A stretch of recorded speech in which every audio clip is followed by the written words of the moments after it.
Welcome back. Now the page where you have your live event is going to have a specific URL. And you want to take that URL and you want to make it available to individuals in the calendar for the live events part of your group. So we're going to get the URL from this specific module and we're going to head to our calendar. What we're then going to do is we're going to set a specific date and we want to set a recurring date for the live event.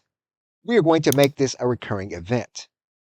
And we're going to make this a weekly event, and we're going to have it to occur on the same day every week. What we're then going to do is provide a location. And for this location, what we're going to do is we're going to provide a link. That link is going to be our live event page. So we're going to provide the link. We can then provide a specific description. We will then upload a cover image.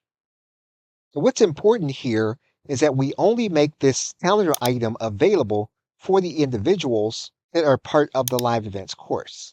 And so what we're going to do here is we're going to make it so that the individuals that are part of the live events course will then see the event that we're planning every single week. We will then have those individuals reminded by email a day before, and we're going to go ahead and set our date. So basically what we have now done is we have now set a date. We have now created a live event, and the individuals that will see this live event on their calendar are going to be the individuals that are part of the specific live event course. And so the events will then be part of the calendar, and the only individuals that will see the events are individuals that are part of the course.